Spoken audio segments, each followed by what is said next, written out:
pengen mewujudkan keadilan bagi seluruh rakyat Indonesia.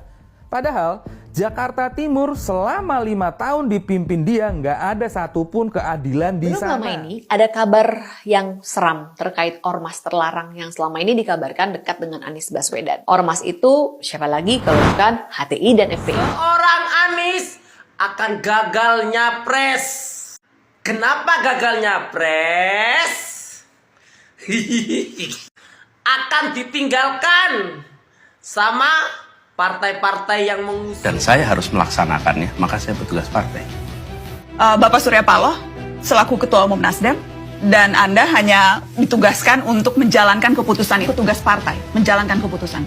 Ya.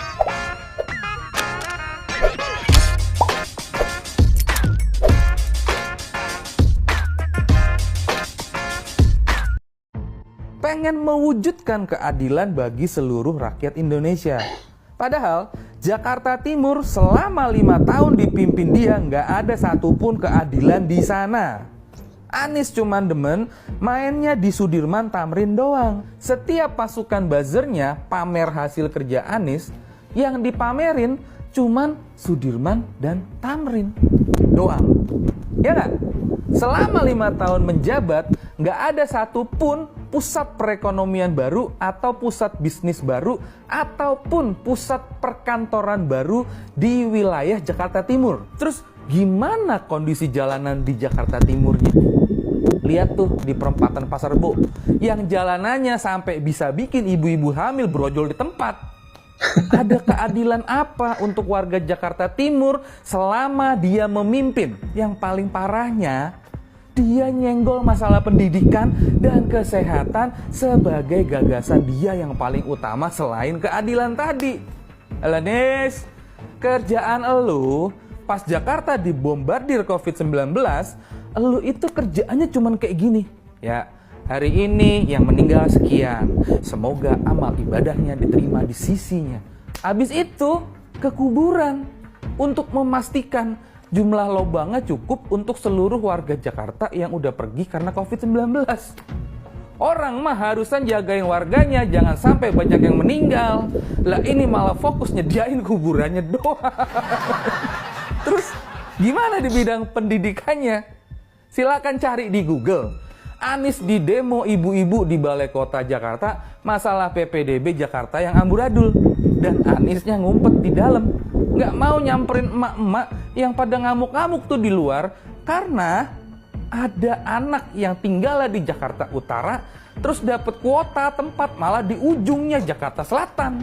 Baik, ini memang beberapa hal yang diangkat barusan itu terkait dengan janji-janji Anies. Ya, kalau memang ia terpilih menjadi Presiden Republik Indonesia, dia akan menjalankan satu visi yang sangat luar biasa, yaitu keadilan bagi seluruh rakyat Indonesia. Dan memang dalam beberapa kesempatan Anies sering menyampaikan tentang keadilan ini. Seperti yang ia sampaikan seolah-olah pemimpin-pemimpin sebelumnya, atau bahkan di zaman kepemimpinan Presiden Jokowi, keadilan itu sangat mahal harganya. Sehingga ia berjanji keadilan itu bisa diwujudkan jika ia terpilih menjadi presiden. Tetapi lagi-lagi diangkat informasi barusan bahwa selama ini yang lebih banyak hal diangkat atau dilihat oleh Anies Baswedan, yaitu di Jakarta hanya di sekitar Tamrin, Sudirman. Tetapi di Jakarta Timur seperti yang digambarkan tadi justru tidak kebagian pembangunan apa-apa. Sehingga patut dipertanyakan keadilannya itu ada di mana. Belum lama ini ada kabar yang seram terkait ormas terlarang yang selama ini dikabarkan dekat dengan Anies Baswedan. Ormas itu siapa lagi kalau bukan HTI dan FPI. Sebenarnya ya nggak baru-baru banget sih kabar ini, tapi kabar ini meyakinkan karena berasal dari kubu pendukung Anies Baswedan. Adalah kader partai Nasdem, Zulfan memprediksi akan ada tuntutan besar-besaran kepada Anies untuk memulihkan kedua organisasi tersebut yang sekarang sudah dicap terlarang. Maksudnya, jika Anies jadi presiden, dia kan akan punya kewenangan untuk kembali memberikan izin pada ormas terlarang itu. Karena mereka ini sudah berjuang habis-habisan untuk mendukung Anies. Ini mengingatkan kita pada fakta bahwa dua ormas ini dulu juga getol mendukung Anies pada Pilgub Jakarta 2017 yang lalu. Mereka memobilisasi massa dengan menggunakan politik sara. Sehingga akhirnya Ahok kalah karena gempuran kekuatan politik identitas itu. Wah, ini memang makin parah kalau memang pernyataan dari salah satu petinggi partai PSI ini bahwa Anies dan juga Cak Imin lagi mendekati kelompok-kelompok intoleran yang memang sudah dilarang untuk beroperasi, yakni HTI dan FPI. Dan hal yang serupa pernah dilakukan Anies pada pemilihan Gubernur DKI tahun 2017 silam, dan ternyata sukses. Jadi kalau memang ini satu kunci sukses Anies, bukan tidak mungkin di Pilpres ini juga kunci kesuksesan itu tetap dipakai. Karena bagi seorang petarung, kunci atau jurus mematikan ia miliki dan terbukti bahwa itu sukses mengalahkan lawan, tentunya pasti jurus itu masih akan digunakan ketika pertandingan selanjutnya dimulai. Dan kalau kemarin di Pilgub, pernah mengalahkan Ahok hanya dengan menggunakan kelompok-kelompok ini. Kekuatan kelompok-kelompok ini yakni HTI, FPI.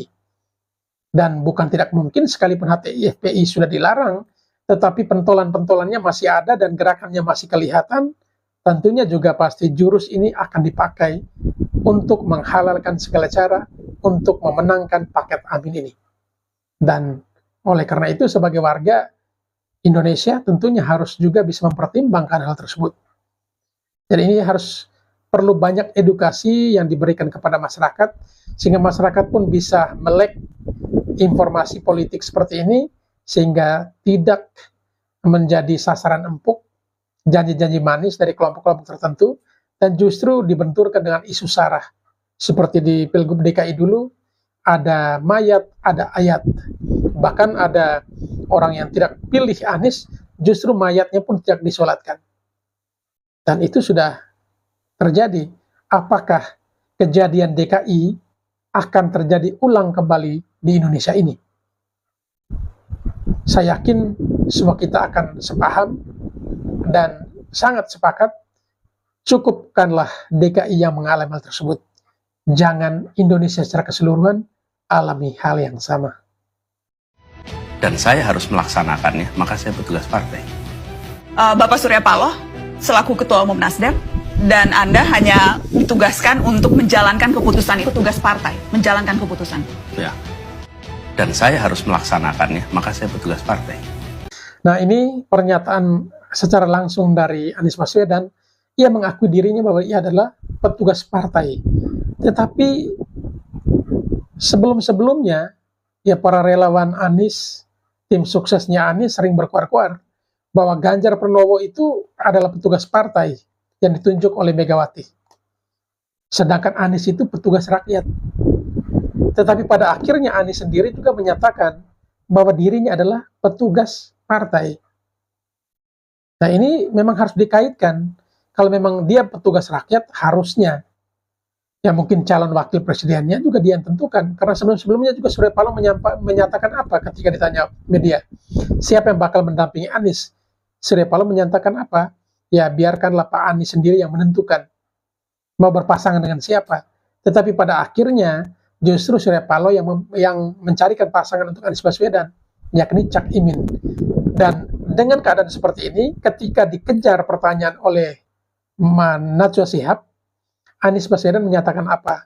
Saya hanya bisa mengikutinya karena saya adalah petugas partai. Nah, hal ini sudah bertolak belakang dengan relawannya yang sebelum-sebelumnya berkuar-kuar bahwa yang petugas partai itu adalah Ganjar Pranowo. Sedangkan Anies adalah petugas rakyat. Sehingga seringkali Ganjar dibully bahwa ia pasti akan bertekuk lutut di bawah perintah Megawati. Karena ia petugas rakyat, petugas partai, bukan petugas rakyat. Sedangkan Anies petugas rakyat, sehingga tidak mudah dikendalikan oleh Surya Paloh. Tetapi kenyataannya terbalik. Nah, di sini kira-kira Anies dan Ganjar sama-sama petugas partai atau bukan? Oh, sorry lupa. Anies Pribumi, ya betul. Anies Pribumi yang cucunya pahlawan, yang cucunya pejuang itu kan, Ya, saya ingat dulu yang berjuangnya itu seangkatan sama Wiro Sableng dulu. Seangkatan sama Wiro Sableng, sama Simpo Gendeng juga. Saya ingat. Ya. Anies Pribumi. Ini sinetron guys. Salam waras. Bongkar yuk, kumpul nih para kadrun. Seorang Anies Mbak Edan, dia diprediksi kabarnya sih masih A2, belum valid banget ya, A2 bukan A1. Seorang Anies akan gagal nyapres. Kenapa gagal nyapres? Akan ditinggalkan sama partai-partai yang mengusung. Si Anies ini gagal bukan karena korupsinya, karena ditinggalkan sama partai-partai yang mengusung. Gimana nih kadrun? Apa mau berdemo? Demo tuh Partai Nasdem yang paling pasti akan meninggalkan. Salam waras. Kalau Anies Baswedan diragukan nasionalismenya, kalau dia jadi presiden, ini orang, dia tidak mau lagi ngucapin Om Swastiastu, Namo Buddhaya, salam kebajikan, yang cuman ada Assalamualaikum aja. Jangan pernah pilih presiden yang menggunakan isu agama untuk menang, ngerti? Kita ini NKRI tidak boleh dipisah-pisah dan dikotak-kotakkan. Indonesia itu tidak ada riwayatnya dipimpin oleh keturunan Yaman. Yang akan memimpin lagi adalah asli orang Indonesia, Pak Ganjar Pranowo. Kampung di Jakarta mulai hari ini, insya Allah nanti 1,2 juta keluarga di Jakarta akan terima paket makanan seminggu sekali. Jadi kirim untuk kebutuhan seminggu, kirim lagi untuk kebutuhan seminggu. Jadi setiap paket seminggu apa aja paketnya tuh Pak? Paketnya saya baca bentar ya, biar nggak ketukar di ininya. Jadi tentu nomor 1 beras. Jadi semuanya bahan pokoknya paketnya tuh ada, bentar, beras, kemudian daging sapi atau daging ayam, ada mie instan, ada makanan kecil kayak biskuit, terus ada minyak goreng, terus juga sabun sama masker, dikasih masker juga. Kita lagi bikin masker 20. Baik, pernyataan ini pernah dilontarkan oleh Anies Baswedan ketika masih menjabat sebagai Gubernur DKI. Ia pernah berjanji untuk memberikan bansos kurang lebih 10,6 triliun dalam bentuk sembako ya, seperti digambarkan tadi, ada beras, ada daging sapi atau daging ayam. Dan di dalam video tadi ditampilkan 2 jenis masako ya. Masako merupakan salah satu bumbu dapur. 2 jenis masako, satunya rasa sapi, satunya rasa ayam. Sehingga di sini ya Mbak Widya menampilkan bahwa memang bantuan itu sudah diterima oleh masyarakat DKI. Hanya sayangnya daging sapi dan daging ayamnya sudah dalam bentuk bubuk. Ya, bukan lagi daging mentah, tetapi dalam bentuk bubuk ya. Yaitu bubuk masako rasa sapi dan masako rasa ayam. Menurut saya, anak-anak muda ikut menentukan, ikut ambil pilihan, tapi lihat apa yang ditawarkan, apa rekam jejaknya, apa rekam jejaknya, apa rekam jejaknya, apa rekam jejaknya, apa rekam jejaknya, apa rekam jejaknya, apa rekam jejaknya, apa rekam jejaknya, apa rekam jejaknya, apa rekam jejaknya, apa rekam jejaknya, apa rekam jejaknya, apa rekam jejaknya. Dari situ tentukan bahwa ini akan berdampak bagi kita. Saya belum pernah menjadi anggota DPR. Gus Imin pernah jadi anggota DPR. Gus Imin belum pernah menjadi kepala daerah. Saya bawa pengalaman sebagai kepala daerah. Beliau pernah di menteri, saya pernah di kementerian. Jadi ada unsur-unsur yang kita memiliki kekuatan, yang kita memiliki kurangan dan saling mengisi. Itulah sebabnya doakan agar Dwi Tunggal ini benar-benar menjadi makin solid. Bukan saja di 2 pribadi, tapi semua unsur-unsur pembentuknya. Sobat, saya sangat tertarik terhadap apa yang telah dilakukan oleh pasangan Amin akhir-akhir ini. Ia besar-besaran mendatangkan massa, menstimulus massa untuk berdatang berkumpul ke acara mereka dengan memberikan iming-iming yang sangat luar biasa. Kemarin saya melihat kupon Jalan Sehat, kalau nggak salah, itu hadiahnya umroh dan mobil, sepeda motor. Ngeri sekali. Besar itu iming-imingnya. Namun saya mau ke sana takut ya. Takutnya saya ini menjadi korban gagasan perubahan yang diusung oleh pasangan Amin ini. Soalnya sudah kejadian, kalau nggak salah di mana ya, di Makassar gitu loh. Gagasan perubahan ini benar-benar diterapkan oleh pasangan Amin ini, ya kan? Perubahan dari umroh ke dispenser ya? Kan beritanya bahwa pasangan Anies sudah merealisasi program atau gagasan perubahannya. Apa itu? Merubah hadiah umroh ke menjadi dispenser nanti. Dispenser. Jadi makanya saya takut untuk datang. Moro-moro nanti saya dapat hadiah umroh malah diganti dengan Magic Jet. Salam. Sangat sepakat dengan pernyataan ya Mas tadi barusan ya. Memang Anies Baswedan dan Cak Imin benar-benar merealisasikan ya jargon perubahan yang selama ini dikuar-kuarkan, dan itu terbukti di Makassar benar-benar diwujudkan jargon tersebut, yakni perubahan.